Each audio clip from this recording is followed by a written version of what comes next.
Okay, net zero. It is basically a target of completely reducing the amount of greenhouse gases produced by humans. And to achieve this, they are implementing ways of taking away carbon dioxide from the atmosphere.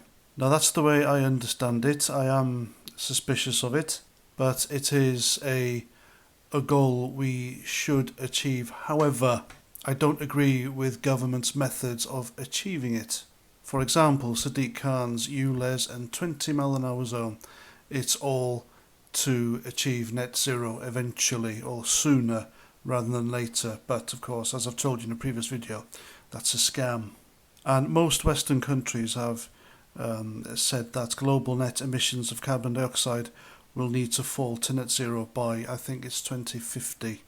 Now, they've come up with a lot of harebrained ideas, such as getting rid of diesel and petrol cars by, I think it's 2030 here, so it's not long away, and fining people for owning wood stove burners, which is absolutely ridiculous. Now, one of the main fighters against net zero policies in Parliament here in the UK is Lee Anderson, and he's a Conservative MP, and he has promoted himself as a type of working class hero, but unfortunately he has shown his true colours. He posted on X, formerly Twitter, that he conducted an about turn and voted for the net zero bill, and he voted to introduce minimum sentencing for people not compliant with net zero policies.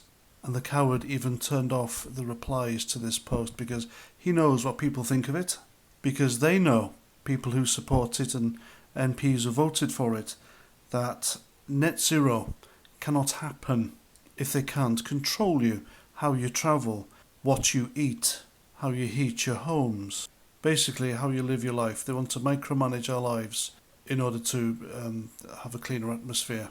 Now, Lee Anderson was clever here, well, he thought he was, because even though he wouldn't vote for the types of crimes, so-called crimes, that the net zero bill in Parliament would relate to, he did vote on the bill to introduce minimum sentencing. And minimum sentencing for this is a year in prison or a fine of £15,000. And he says nothing has changed, but they rushed the bill through, and this could criminalise you simply for how you live in your own home. And for a working class guy, so-called, like Lee Anderson MP, to vote on this and to put it on a social media platform and disable the comments is cowardly and shows he's not really a man of the people. And interestingly, that's the first time he hasn't had any crap from lefties on social media. I wonder why that is. And there we go, that's what I think. Please let me know what you think in the comments, and until the next time, Roger Trout.